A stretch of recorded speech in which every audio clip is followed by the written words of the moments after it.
ආයිබෝන් අද මම කතා කරන්න යන්නේ පසුගිය විභාග ප්‍රශ්න ගැන 2019 ප්‍රශ්න පත්‍රයේ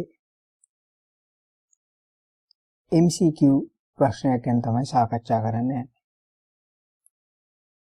2019 MCQ පේපර් එකේ ප්‍රශ්න අංක 40 වෙත අවධානය යොමු කරමු මේකේ තියෙනවා මුලින්ම ප්‍රශ්න අංක 40 ගැලීම් සටහනේ ඉදිරිපත් කර ඇති ඇල්ගොරිදමයට අදාළ පහත කවර ප්‍රකාශයක් හෝ ප්‍රකාශ සත්‍ය වේද? එය ආදාන 8ක් ලබා ගනී. එය ආදානයේ ඇති ධන සංඛ්‍යාවල ගුණිතය ප්‍රතිදානය කරයි. සියලුම ආදාන ශුන්‍ය වූහත් ප්‍රතිදානය ශුන්‍ය වේ. දැන් මේ වගේ ප්‍රශ්නයකට උත්තර ලියන්න නම් දරුවනේ අපි මොකද්ද කරන්න ඕන? මුලින්ම මෙන්න මේ ගැලීම් සරහනට අපි අගයන් ආදානය කරලා බලන්න ඕන. ඔයගොල්ලෝ පොඩ්ඩක් ඊළඟ ප්‍රශ්නයට අවධානය යොමු කරන්නකෝ 41 ඒකේ මොකද්ද තියෙන්නේ? ආදානයේ ලෙස ඇල්ගොරිදමයට පහත දී ඇති දෑ ලබා දුන් විට ප්‍රතිදානය කුමක් වේද? අන්න ආදාන ටිකක් අපිට දීලා තියෙනවා. ඒක අනික එක ප්‍රශ්නයක්. ඉතින් මෙන්න මේ ප්‍රශ්නෙට උත්තරය හොයාගත්තොත් නිකම්ම අපිට මෙන්න මේකට උත්තරෙත් හම්බ වෙනවා. ඉතින් මෙන්න මේ විදිහට ප්‍රශ්න ආවොත් දරුවනේ මෙන්න මේ ප්‍රශ්නෙට උත්තර ලියන්න ප්‍රථමයෙන් මේ ආදාන ටිකක් දීලා තියෙන ප්‍රශ්නෙට උත්තර ලියන්න. එතකොට අපිට නිකම්ම අනික් ප්‍රශ්නෙට උත්තර හම්බ වෙනවා. දැන් මේ වගේ ප්‍රශ්නයකට උත්තර ලියන්න ක්‍රමවේදයන් කිහිපයක් තියෙනවා. අපි ඒකෙන් භාවිතා කරමු. දැන් මේක ඔයගලන්ගේ සිලබස් එකේ තියෙන දෙයක්. ගැලීම් සටහන් කොටසේ බලන්න සිලබස් එක ළඟ තියෙනවාමයි හස්තානුරේඛන වගුව කියලා තියෙනවා. ඔන්න ඔය වගුව ප්‍රයෝගී කරගනිමින් අපිට ගැලීම් සටහන් ව්‍යාජකේත Python codes ඔන්න ඕවා සියල්ලන්ගේම ක්‍රියාකාරීත්වය හොඳින් නිරීක්ෂණය කරන්න පුළුවන්. හරියට ලොජික් ගේට්ස් වල සත්‍යතාව වගුව වගේ. අපි ඔන්න ඔය හස්තානුරේඛන වගුවක් ප්‍රයෝගී කරගනිමින් මෙන්න මේ දීලා තියෙන අගයන් ටික ආදානය කරලා ප්‍රතිදානය කොහොමද දෙන්නේ කියලා බලමු. එහෙනම් අපි බලමු මෙන්න මේ ගැලීම් සටහනට හස්තානුරේඛන වගුවක් හදාගන්නේ කොහොමද කියලා. මෙතන මේ ආදානය කළ යුතු අගයන් ටික මම ලබාගෙන තියෙනවා. මේ අගයන් මම හදාගත්ත එකක් නෙමෙයි. මේක ඔයගලන්ට ප්‍රශ්නේ දීලා තියෙන දෙයක්. හොඳයි. මේක කොහෙන්ද ආවේ කියලා කල්පනා කරන්න දෙයක් නැහැ. ප්‍රශ්නේ තියෙන දෙයක් මේ තියෙන්නේ.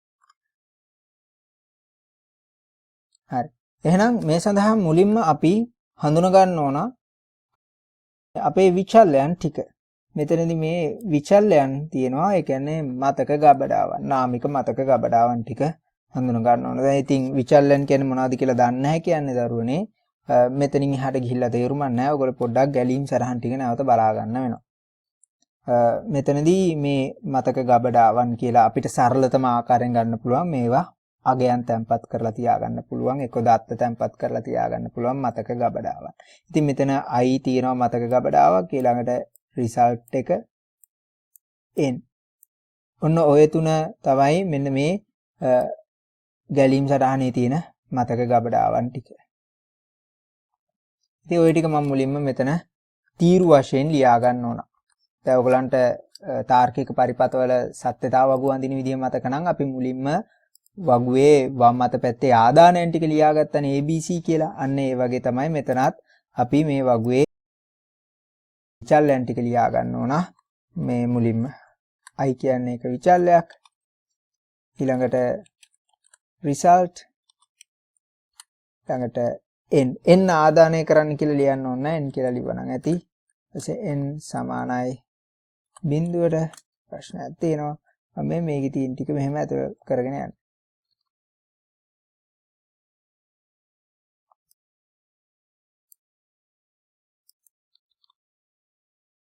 ඊළඟට result සමානයි result ගුණ කිරීම n. තව එකක් තියෙනවා I සමානයි I ඍණ 1. තව සංකේත දෙකක් තියෙනවා. අපි මේ දෙක ගන්න ටිකක් පහළට යමු.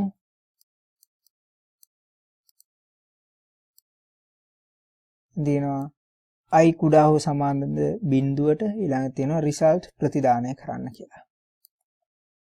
එකත් අපි ලියා ගමු.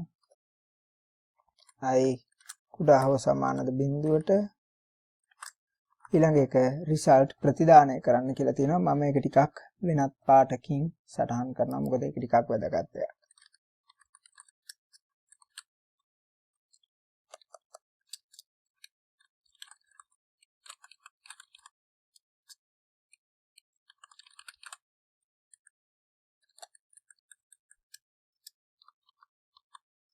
රිසල්ට් ප්‍රතිදානය කරන්න.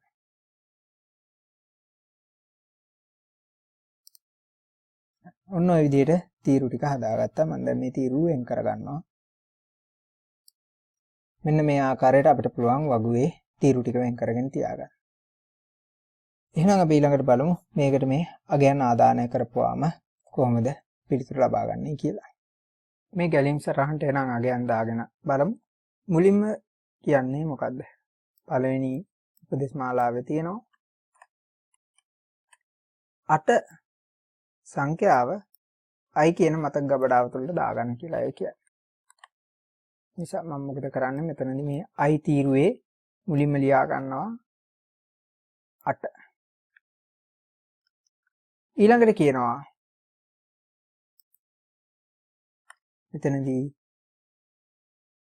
එක අගය result කියන මතක ගබඩාව විචල්්‍ය තුල තැන්පත් කරගන්න කියලා. එතකොට result කියන මෙන්න මෙතන මට ලියන්න පුළුවන් 1.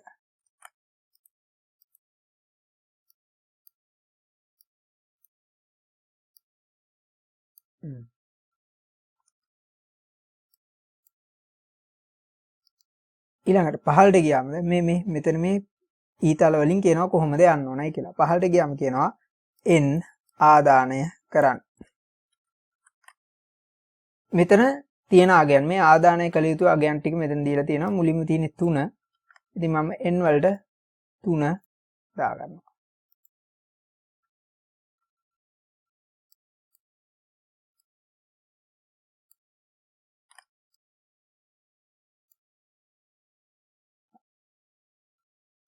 දැන් අපි ඉන්නේ මෙතන. ඊළඟට කියන්නේ තර්කයක් තියෙනවා. n කුඩා හෝ සමානද බිඳුවට.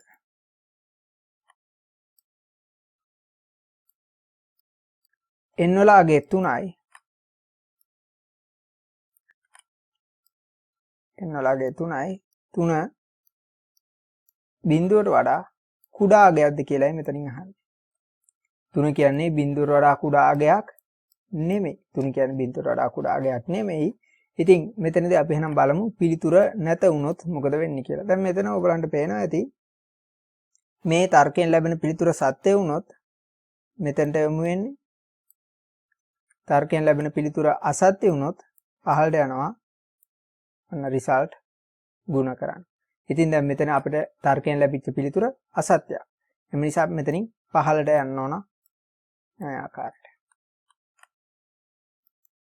එහෙනම් ඒක බලමු. ඒකේ තියෙන්නේ මොනවද කියලා බලමු. ඒකේ තියෙනවා result සමානයි result ගුණ කිරීම n. දැන් result කියන මතක ගබඩාවේ තියෙන එක සංඛ්‍යාව 1 ගුණ කරනවා n සමග n තියෙන්නේ 3. එතකොට 1යි 3යි ගුණ කරපුවාම 3යි. ඔන්න ඕකේ ලැබෙන පිළිතුර තැන්පත් කරන්න කියනවා result කියන මතක ගබඩාව. දැන්ටමත් result වල අගයක් තියෙනවා. එතකොට මොකද වෙන්නේ? දැන් මේ විචල්යක් කියන්නේ එකවරකට එක අගය මේක තුල තැන්පත් කරගන්න පුළුවන්. එතකොට මෙතනදී මේක අයින් වෙලා අලුත් අගය කීයද? 1යි 3යි ගුණ කරපුවාම 3යි. 3 තැන්පත් කරනවා මෙන්න මේ result කියන මතක ගබඩාවේ. එහෙම නැත්නම් විචල්ය තුල. අපි දැන් අලුත් පේලියක් මෙතන හදාගන්න පුළුවන්.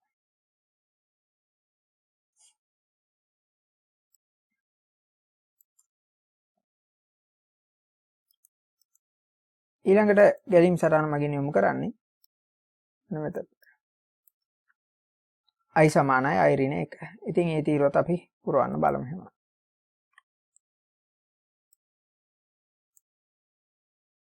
i තුල තැන්පත් වෙලා තියෙන්නේ 8. එතකොට මෙතන කියන්නේ මොකද්ද අතරම? 8න් අඩු කරන්න කියනවා 1. 8න් එකක් අඩු කරපුවාම 7යි. ඒක තැන්පත් කරන්න කියනවා i තුල. i වලත් දැන්ටම අගයක් තියෙනවා. කලින් වගේමයි. ඒක ඉවත් වුණා. අලුත් අගය ඇතුළත් කරා. ඊළඟට අපේ තර්කයේ තියෙනවා තර්කයට යමු වෙන්නේ. එහෙනම් මෙතන තර්කය. i විශාලද? i කුඩාද? බිඳුවට. i කුඩා හෝ සමානද? බිඳුවට කියලා අහන්න. එහෙනම් බලමු. දැන් i තුල තියෙන්නේ 8 නෙමෙයි. දැන් මේ අලුත් අගයක් තැම්පත් වෙලා තියෙන්නේ. තමයි 7. ඉතින් එහෙනම් මෙතනට ගිහිල්ලා බලමු මොකද වෙන්නේ කියලා. i තුල තැම්පත් වෙලා තියෙන්නේ 7. ඉතින් අහනවා මොකද්ද? 7 කුඩා හෝ සමාන අගයක්ද කියලා බිඳුවට. 7 කියන්නේ බිඳුවට වඩා කුඩා අගයක් නෙමෙයි. එහෙනම් බලමු දැන් නැත වුණොත් මොකද වෙන්නේ කියලා. නැත වුණොත් අපි කොහෙටද මේ ඊතල මගින් යොමු කරන්නේ? නැවතත් අන්න එන්න ආදානය කරන තැනට යොමු වෙන්නේ. ඉතින් දරුවනේ මේ ඊළඟට තියෙන තීරුව පුරවන්න අය ගොඩක් ළමයි ඔක නිකන් ඔය වගුව පුරවගෙන යනවා. වගුව නිකන් පුරවගෙන යන්න නෙමෙයි තියෙන්නේ මෙතනදී. මේ වගුව උපයෝගී කරගනිමින් අපිට ගැලීම් සටහන් වල වැරදි හොයන්නත් පුළුවන්. ඉතින් එම නිසා ගැලීම් සටහනෙන් අපිව ඊළඟට යොමු කරන තැනට තමයි අපි යන්න ඕන. අපි යොමු කරන්නේ පහළට නෙමෙයිනේ රිසල්ට් ප්‍රතිදානය කරන තැනට නෙමෙයිනේ නේද? මේ තර්කයෙන් ලැබෙන පිළිතුර නැත. ඉතින් නැත කියන එන්නේ මෙතනට යොමු වෙන්නේ එන්න ආදානය කරන තැනට යොමු වෙන්නේ. ඉතින් ඒ තීරුව තමයි අපි පුරවන්න ඕන. නිකන් ඔහෙ මෙතන මේ තීරු ටික පුරවගෙන යන්නේ. ඉතින් කියනවා එන්න ආදානය කරන්න. එතකොට ඒ කියන්නේ n වලට අලුත් අගයක් ඇතුළත් වෙන්න ඕන. n වල දැන් අපි 3 පාවිච්චි කරලා තියෙන ඊළඟට ඇතුළත් වෙන්න ඕන 2. ඉතින් n වල දැන්ටමත් අගයක් තියෙනවා. ඒක අයින් කරා 2 මෙතනදී n තුල තැන්පත් කරා.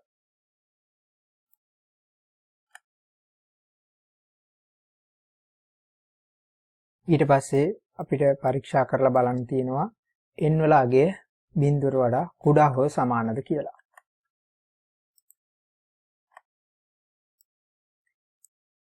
n හි අගය දැන් වෙනස් වෙලා තියෙන්නේ අලුත් අගය 2යි. එතකොට අපි මෙතන පරීක්ෂා කරලා බලන්න ඕන 2 කියන්නේ බිඳුවට වඩා කුඩා හෝ සමාන අගයක්ද කියලා. 2 කියන්නේ බිඳුවට වඩා කුඩා අගයක් නෙමෙයි බිඳුවට වඩා විශාල අගයක්. එතකොට මෙතන මේක වැරදි. දැන් එහෙනම් බලමු තර්කය අසත්‍ය වුණොත් පහළට යන්නේ රිසල්ට් සමානයි රිසල්ට් ගුණ කිරීම n.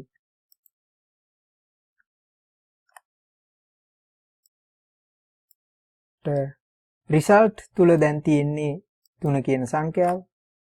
එතකොට 3 ගුණ කරන්න ඕන n තුල තියෙන්නේ 2 සංඛ්‍යාව.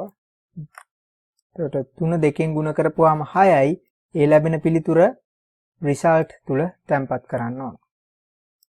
රිසල්ට් තුල දැන්ටමත් අගයක් තියෙනවා. ඒක ඉවත් වෙලා එතකොට 3 2කින් ගුණ කරපුවාම 6යිනේ.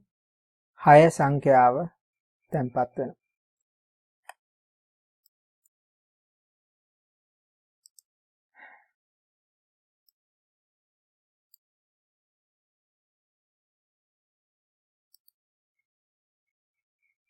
ඊළඟට පහළට යන්නේ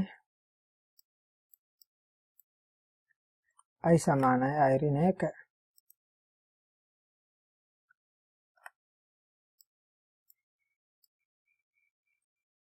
i තුල තියෙන්නේ 7. 7න් එකක් අඩු කරපුවාම 6යි. ඒක තැන්පත් කරන්න කියන්නේ i විචල්‍ය තුල. කොට i වලින්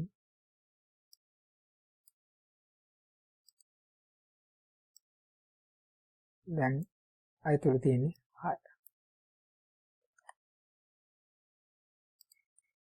ඊළඟට මෙන්න මේ තර්කයට යොමු වෙන්නේ. ඒ කියනවා i කුඩා හෝ සමානද බිඳුවට කියලා අහන්න. i තුල දැන් තියෙන්නේ 6. කොට අපි මෙන්න මේකේ එක පරීක්ෂා කරලා බලන්න ඕන.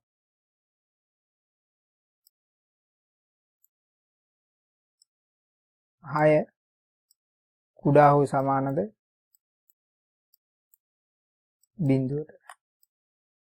6 කියන්නේ බිඳුවට වඩා කුඩා අගයක් නෙමෙයි නේද? විශාල අගයක්. 6 කියන්නේ බිඳුවට වඩා කුඩා අගයක් නෙමෙයි. ඉතින් නැත කියලා ආපුවම නැවතත් යොමු වෙන්න ඕන මෙන්න මේ n ආදානය කරන තැනට. n තුල දැන් ආදානය කරන්න ඕන ඍණ 4. මෙන්න මේක අයින් වෙලා ඍණ 4 n තුලට ඇතුළත් වෙනවා.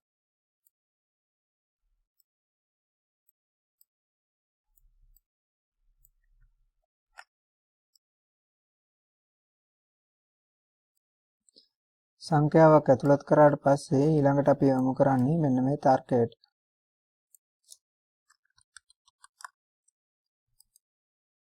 ඒකෙදි කියන්නේ මොකද්ද? n කුඩා හෝ සමානද බිඳුවට. එතකොට n වල අගය ඍණ 4යි. එම නිසා අහන්නේ ඍණ 4 කුඩා හෝ සමානද බිඳුවට කියලා. ඍණ 4 කියන්නේ බිඳුවට වඩා කුඩා අගයක්.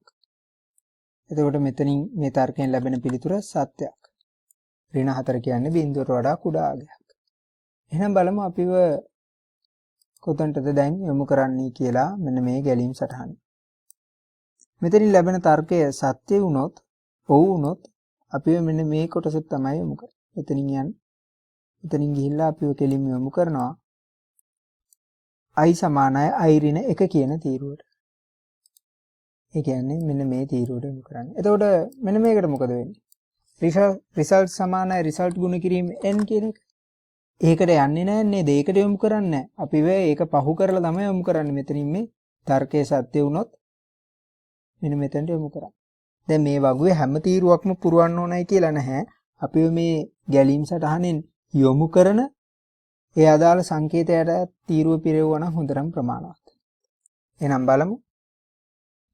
ගැලීම් සටහනින් යොමු කරලා තියෙන්නේ i සමානයි i ඍණ 1 කියන තීරුවට. එහෙනම් ඒකට දත්ත ඇතුළත් කරලා බලමු. i වල අගය 6යි. මෙතන කියන්නේ i වලින් එකක් අඩු කරන්න කියලා. එතකොට i වල අගය 6යි 6න් එකක් අඩු කරපුවාම 5යි. අපි එහෙනම් බලමු ඒක කොහොමද එන්නේ කියලා. i වල අගය 6යි 6න් එකක් අඩු කරපුවාම 5යි. ඒක ආපහු දාගන්න කියනවා කොහෙටද? මෙන්න මේ i කියන මතක ගබඩාවට දාගන්න කියනවා. i වල දණ්ඩමත් අගයක් තියෙනවා. එම නිසා ඒක ඉවත් වෙනවා. අලුත් අගය i තුල තැන්පත් වෙනවා.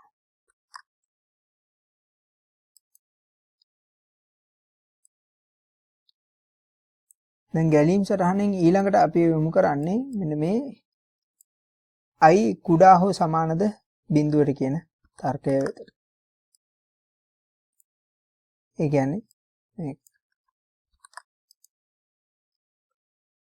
i වල අගය 5යි 5 කුඩා හෝ සමානද බිඳුවට කියලායි අහන්නේ. 5 කියන්නේ බිඳුවට වඩා කුඩා අගයක් නෙමෙයි. එම නිසා මෙතනින් මේ ලැබෙන තර්කය වැරදි.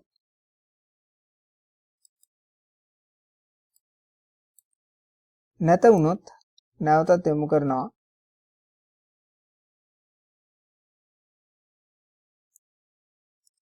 ආදානය වෙතට.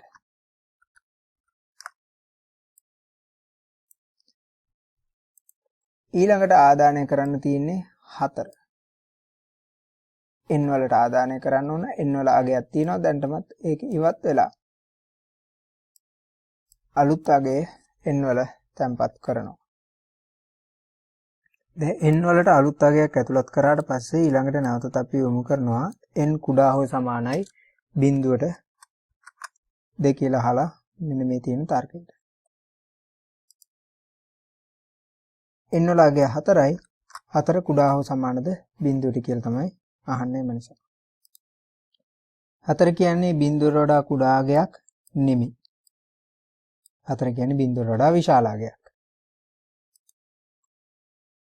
තර්කයෙන් ලැබෙන පිළිතුර අසත්‍ය වුණොත් අපිව මෙන්න මෙතනට යොමු කරන්නේ නැත. එතකොට එනවා රිසල්ට් සමානයි රිසල්ට් ගුණ කිරීම n. රිසල්ට් වල අගය 6යි 6 n වලින් ගුණ කරන්න කියලායි කියන්නේ. එතකොට 6 5න් ගුණ 6 4න් ගුණ කරන්න කියලායි තියෙන්නේ. n වල අගය 4යිනේ. 6 4න් ගුණ කරන්න කියලා තියෙනවා. අපි එහෙනම් ඒක පුරවලා බලමු. 6 4ෙන් ගුණ කරපුවාම අපිට ලැබෙනවා 24ක්. ඒක දාගන්න කියනවා. මේ රිසල්ට් කියන මතක ගබඩාවට. රිසල්ට් එකේ දැන්ටමත් අගයක් තියෙනවා. ඉතින් ඒක කයි කීකින් ඕනේ නැහැ නේද? ඒ තියෙන අගේ ඉවත් වෙලා අලුත් අගේ තැම්පත් කරගන්න ඕන.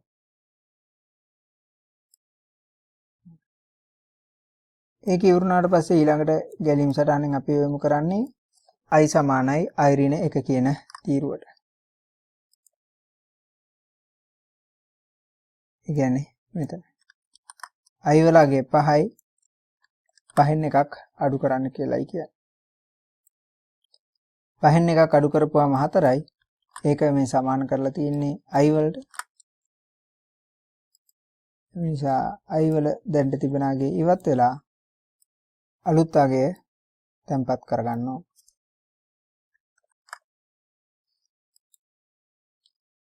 ඊළඟට යොමු කරන්නේ මෙන්න මේ තර්කයට. එකෙන් අහනවා i කුඩා හෝ සමානද බිඳුවට. මෙතින් i කුඩා හෝ සමානද බිඳුවට. i වල අගය 4යි. 4 කුඩා හෝ සමානද බිඳුවට කියලා යහන්නේ. 4 කියන්නේ බිඳුවට වඩා කුඩා අගයක් නෙමෙයි.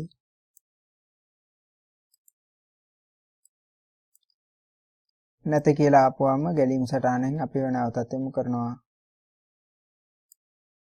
සංඛ්‍යාවක් ඇතුළත් කරන තැනට. n ආදානය කරන්න කියන තැනට. n වල අගයක් තියෙනවා දැන්ටමත්. ඒක ඉවත් වෙනවා. අලුත් අගය ඇතුළත් කරගන්න ඕන. අලුත් අගය ඊළඟට ඇතුළත් කරන්න තියෙන්නේ 1. ඒක ඇතුළත් කරගන්න.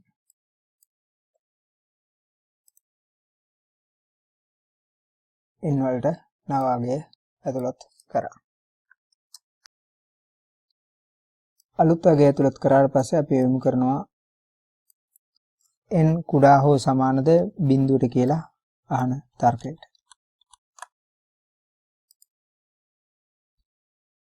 n වලගේ 1යි 1 කුඩා හෝ සමානද බිඳුවට කියලායි අහන්නේ.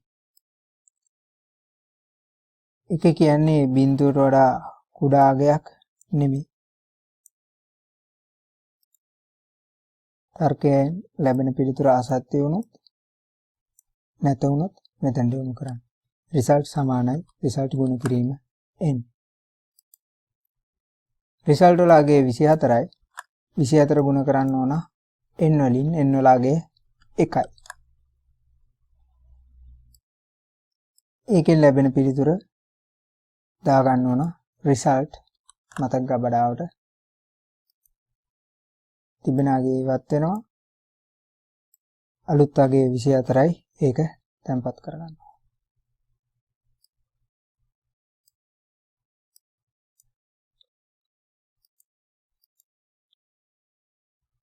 ඒක ඉවරනාට පස්සේ අපි යොමු කරනවා i සමානයි i ඍණ 1 කියන කොටසට.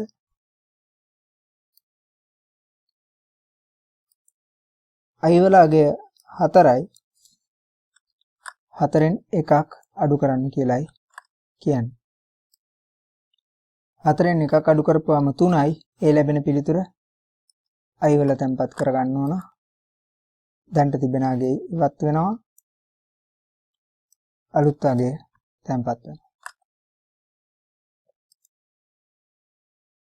ඊළඟට යොමු කරනවා මෙන්න මේ තර්කයට i කුඩා හෝ සමානද බිඳුවට කියන. i වල අගය 3යි. 3 කුඩා හෝ සමානද බිඳුවට කියලායි අහන්නේ. 3 කියන්නේ බිඳුවට වඩා කුඩා අගයක් නෙමෙයි.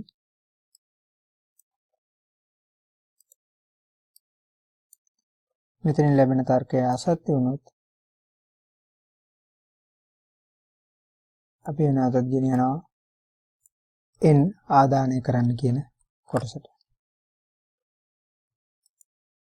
n වල දැන්ට තිබෙන අගය ඉවත් වෙනවා. අලුත් අගය එන්න ඕන ඍණ 9. ඍණ 9 n තුල තැම්පත් වෙනවා. n වලට අලුතෙන් අගයක් ඇතුළත් කරාට පස්සේ අපි යොමු කරනවා මෙන්න මේ තර්කයට. තර්කයෙන් අහන්නේ මොකද්ද? n කුඩා හෝ සමානද බිඳුවට කියලා.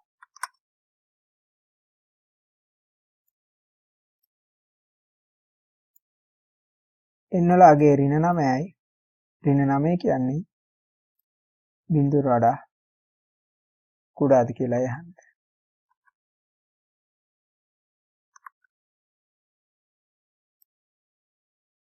ඍණ 9 කියන්නේ බිඳුවට වඩා කුඩා අගයක්. එතකොට මේකෙන් අහන තර්කය මොකද්ද? ඍණ 9 කුඩාද බිඳුවට? ඔව්. තර්කයේ සත්‍යයක්. එතකොට මේ තර්කයේ සත්‍ය වුණොත්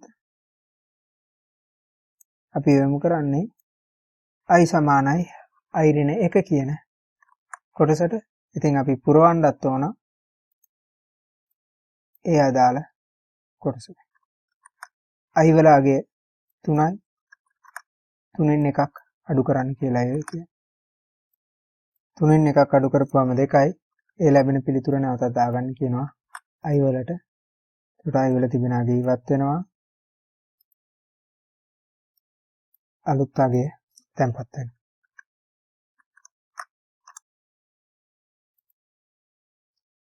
ඊළඟට යොමු කරන්නේ මෙන්න මේ තර්කයට i කුඩා හෝ සමානද බිඳුවට කියන අහන.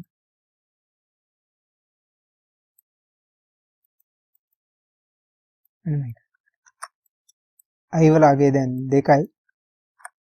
ඒකට මෙතනින් අහන්නේ 2 කුඩා හෝ සමානද බිඳුවට කියලා. 2 කියන්නේ බිඳුවට වඩා කුඩා අගයක් නෙමෙයි.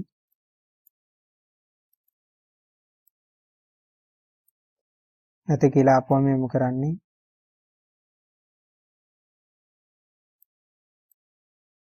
n ආදානය කරන්න කියන කොටසට. n වල දැනටමත් අගයක් තියෙනවා. ඒක ඉවත් වෙනවා. අලුත් අගය 5.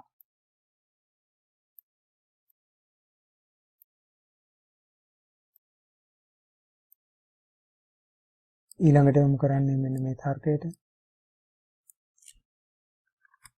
n කුඩා හෝ සමානද බිඳුවට කියලා අහන. n වල අගය 5යි. ඒකට අහන්නේ 5 කුඩා හෝ සමානද බිඳුවට කියලා. 5 කියන්නේ බිඳුවට වඩා කුඩා අගයක් නෙමෙයි. නැත කියලා අපුවම මෙන්න මෙතනට මෙන්න තර්කය. රිසල්ට් සමාන රිසල්ට් ගුණ කිරීම n. රිසල්ට් තුල දැන් තැන්පත් වෙලා තියෙන්නේ 24.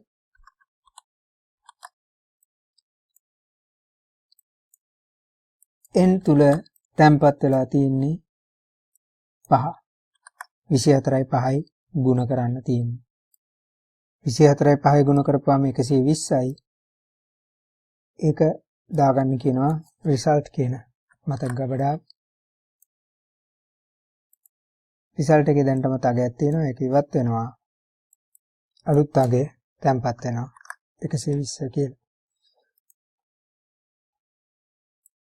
ඊළඟට යොමු කරනවා i සමානයි i ඍණ 1 කියන කොටසට. i වල අගය 2යි.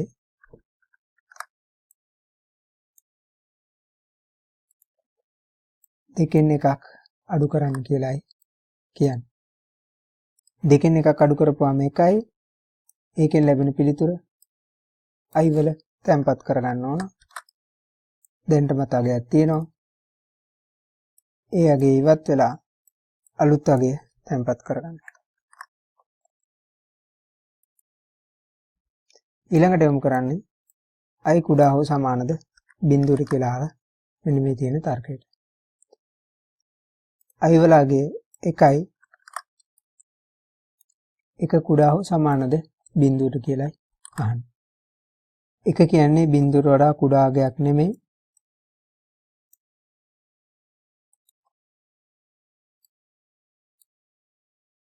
නැත කියලා අපුවම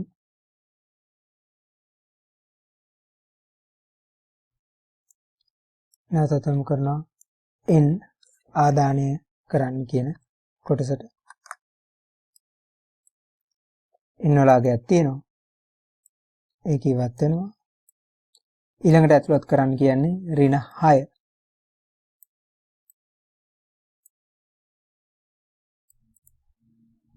එම නිසා n කියන තීරුවේ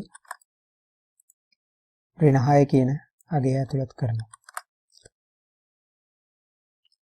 අලුත් අගය ඇතුළත් කරාට පස්සේ අපි යොමු කරනවා මෙන්න මේ තර්කයට n කුඩා හෝ සමානද බිඳුවට කියලා අහන්න. එතනදී n කුඩා හෝ සමානද බිඳුවට. n වල අගය දැන් ඍණ 6යි. එතකොට අහන්නේ ඍණ 6 කුඩා හෝ සමානද බිඳුවට කියලා. ඍණ 6 කියන්නේ බිඳුවට වඩා කුඩා අගයක්. තර්කයෙන් ලැබෙන පිළිතුර සත්‍යයක්. එතකොට මේ තර්කයෙන් ලැබෙන පිළිතුර සත්‍යයක් වුණාම අපි බලමු අපි ඔය කොහෙටද යොමු කරන්නේ කියලා. මෙතනදී n වලගේ බිඳුවට වඩා කුඩායි. එතකොට ඔව්. එතකොට අපි යොමු කරනවා i සමානයි i ඍණ 1 කියන අන්නේ තීරුවට. එතකොට මෙන්න මේක තමයි පුරවන්න ඕන. i සමානයි i ඍණ 1 කියන තීරුව තමයි පුරවන්න ඕන. i වලගේ 1යි එකෙන් එකක් අඩු කරලා නැවතත් i වල තැම්පත් කරන්න කියලායි කියන්නේ. එකෙන් එකක් අඩු කරපුවාම බිඳුවයි. ඒ වල දැන්ටමත් අගයක් තියෙනවා. ඒක ඉවත් කරා අලුත් අගය අපිට තැම්පත් කරන්න හැකියාවක් තියෙනවා. ඊළඟට අපි යොමු කරන්නේ මෙන්න මේ තර්කයට. i කුඩා හෝ සමානද බිඳුවට කියලා අහන තර්කයට.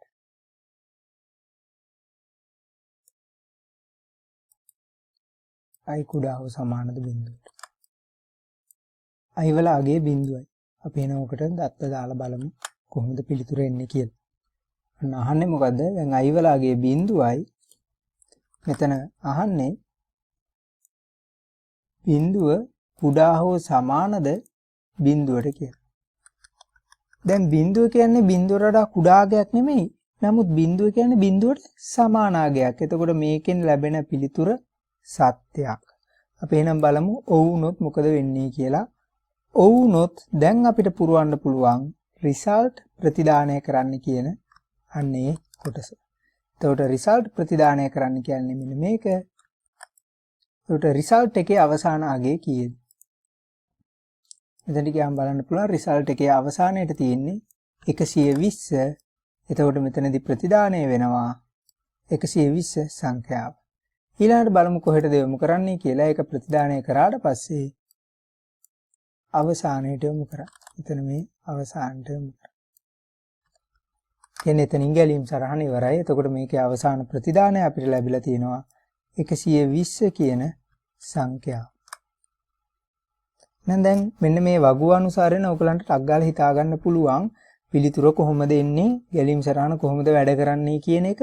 අනික තමයි බලන්න මෙතනදී මේ එක අගයක් අපිට ආදානය කරන්න අවස්ථාවක් ලැබිලා නැහැ. එක අගයක් ආදානය කරන්න හම්බුන්නේ නැහැ. ඒකත් අපිට මේ වගුවෙන්ද අල්ලා ගන්න පුළුවන් ඒ වැඩිත්.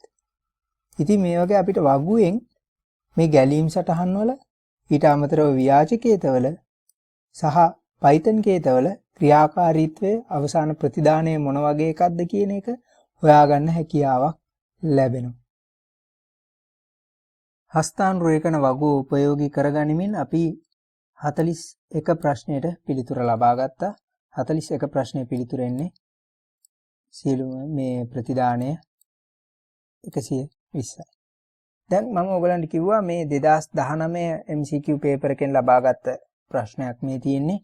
ඔයගොල්ලෝ බලන්න මේ පේපර් එක පොඩ්ඩක් පරීක්ෂා කරලා 120 කියන්නේ කීවෙනි පිළිතුරු අංකයද කියලා. එහෙනම් අපි ඊළඟ ප්‍රශ්නයට යමු. මේක අපි කලින් අතෑරපු ප්‍රශ්නයක් 40 වෙනි ප්‍රශ්නය. මේ ප්‍රශ්නයටත් පුළුවන් අර හස්තානුරේඛන වගුවේ තියෙන දත්ත උපයෝගී කරගනිමින් පිළිතුරු සපයන්න. නම් බලමු පළවෙනි එක බලන්න මේක මුලින්ම ප්‍රශ්නේ කියලා බලමු. ගැලීම් සටහනේ ඉදිරිපත් කර ඇති ඇල්ගොරිතමට අදාළව පහත කවර ප්‍රකාශයක් හෝ ප්‍රකාශ සත්‍ය වේද? පළවෙනි එක තියෙනවා එයා ආදාන 8ක් ලබා ගනී කියලා. අපි එහෙනම් හස්තාංග රේඛන වගුවට ගිහිල්ලා බලමු මේක ඇත්තට මේ ආදාන 8ක්ද ලබාගෙන තියෙන්නේ කියලා. අපි අලුතෙන් අගයක් ඇතුළත් කරලා තියෙන්නේ n වලට. මොකද මේකේ තියෙනවනේ n ආදානය කරන්න කියලා. ඉතින් එහෙනම් බලමු n වලට අගයන් කීයක් ඇතුළත් කරලා තියෙනවද කියලා. පළවෙනිටම ඇතුළත් කරලා තියෙන්නේ 3, ඊළඟට 2, ඍණ 4. එතකොට මෙතන 1යි 2යි 3යි 4යි 5යි 6යි 7යි 8යි. අන්න සංඛ්‍යා 8ක් ආදානය කරන්න අවස්ථාව දීලා තියෙනවා. මෙතන මේ ප්‍රශ්නේ දීලා තියෙනවා සංඛ්‍යා 9ක් ආදානය කරන්න කියලා. නමුත් අපිට ගැලීම් සටහනේ අවස්ථාව දීලා තියෙන්නේ සංඛ්‍යා 8ක් ආදානය කරන්න පමණයි. එතකොට පළවෙනි ප්‍රශ්නේට මෙතන මේ පළවෙනි කොටස හරි නේද? සංඛ්‍යා මේ ආදාන 8ක් ලබා ගන්න. ඒක හරි. එහෙනම් බලමු දෙවෙනි කොටස. දෙවෙනි. එය ආදානයේ ඇති ධන සංඛ්‍යාවල ගුණිතය ප්‍රතිදානය කරයි කියලා තියෙනවා. අපි එහෙනම් ඒකත් බලමු. මෙතනදී අවධානය යොමු කරමු මේ ගුණ කිරීම සඳහා තිබෙන තීරුව. බලන්න ඒකේ පළවෙනියටම ගුණ කරලා තියෙනවා 3. 3 කියන්නේ අපේ පළමු ආදානය. ඊළඟට ගුණ කරලා තියෙනවා 2. 2 කියන්නේ අපේ දෙවෙනි ආදානය. ඍණ 4 තුන්වෙනි ආදානය බලන්න. ඍණ 4 ගුණ කිරීමක් සිද්ධ වෙලා නැහැ. ඊළඟට ධන 4 ගුණ වෙලා තියෙනවා. 1 ගුණ කරලා තියෙනවා. ඍණ 9 ගුණ කරලා නැහැ. ධන 5 මෙතන මේ 5 ගුණ කරලා තියෙනවා. ඍණ 6 ගුණ කරලා නැහැ. ඉතින් මේකෙන් අපිට හිතා ගන්න පුළුවන් නේද?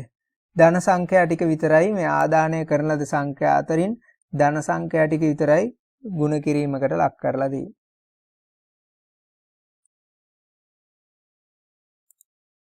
එම නිසා මේකත් අපිට ගන්න පුළුවන් නිවැරදි පිළිතුරක් විදිහට. ධන සංඛ්‍යාවල ගුණිතය විතරයි ප්‍රතිදානය කරන්නේ. දැන් මෙතනදී මේ ගුණිතේනේ ප්‍රතිදානය කරනවා කියලා කියන්නේ ඒක අපි පිළිගත්තා. මෙතන මේ ගුණ කිරීමක් තියෙනවා.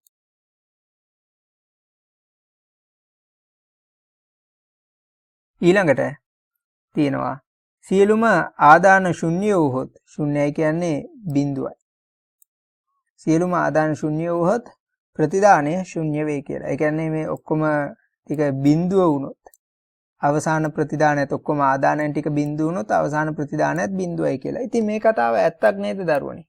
ඇයි ඕනෑම සංඛ්‍යාවක් බිඳුවෙන් ගුණ වුණොත් අපි දන්නවා ඕනෑම සංඛ්‍යාවක් බිඳුවෙන් ගුණ වුණොත් අවසාන පිළිතුරත් බිඳුවයි. අපි O level වලදී ඉගෙන ගන්න දේවල් නේද? පොඩි පන්ති වල ඉඳලා ඉගෙන ගන්න දේවල්. ඉතින් මෙතන කතාව ඇත්ත. ඉතින් C1ත් හරි. එම නිසා මෙන්න මේකේ A B C යන සියලුම කරුණු ටික සත්‍යයි මෙන්න මේ ගැලීම් සටහන් පිළිබඳව. ඉතින් මේකට අපි පිළිතුරු දැන් පහසුවෙන්ම ලබා ගත්ත නේද? අර හස්තාංග රේඛන වගුව උපයෝගී කරගනිමු. ඉතින් ඒ වගේ දරුවනේ හස්තාංග රේඛන වගුව උපයෝගී කරගනිමු. මෙතනදී අපි ප්‍රශ්න දෙකකට පිළිතුරු ලියාගත්තා. ඉතින් අපිට ඔය වගුව උපයෝගී කරගනිමින් ඔය වගේ ප්‍රශ්න දෙකකට හෝ තුනකට පිළිතුරු ලියන්න හැකියාවක් ලැබෙනවා. දැන් වගුව මට හදන්න ටිකක් කල් ගියා. ඇයි ඒ ටිකක් කාලය ගත උනේ? මම ඕක කියලා දෙන ගමන් ওই වගුව නිර්මාණය කරේ. ඕගලන්ට ඒ වගේ කාලයක් ගත වෙන්නේ නැහැ. ඕක ටක් ගාලා හදාගන්න පුළුවන් මතක තියාගන්න. ඕක හැදුවොත් තව ප්‍රශ්න දෙකකට හෝ තුනකට පිළිතුරු ලියන්න හැකියාවක් ලැබෙනවා. ඉතින් ඕක හැදුවයි කියලා පාඩුවක් වෙන්නේ නැහැ. අනික එක 100%ක් සාර්ථක ලෙස අපිට පිළිතුරු ලබා ගන්න පුළුවන් වගුව හරියට ඇඳුම්. මම හිතනවා මේ කියලා දීපු ටික පැහැදිලි ඇති කියලා. මොන හරි ගැටලුවක් තියෙනවා නම් ඒක කමෙන්ට් සෙක්ෂන් එකේ සටහන් කරන්න පුළුවන්. මම හැකියක්මනින් පිළිතුරු දෙන්න උත්සාහ දරනවා. මේකේ මම ඇඳපු හස්තානුරේඛන වගුව ඕගලන්ට ලබා ගන්න පුළුවන්. ඒකට අදාළ ඒ රූප සටහන තියෙන වෙබ් අඩවියේ link එක මම පහළ description එකේ සටහන් කරනවා. එහෙනම් ඊළඟ දවසෙත් අපි මේ වගේම තවත් ප්‍රශ්නයක් සමග හම්බ වෙමු. එතෙක් ඔබට සුබ දවසක්.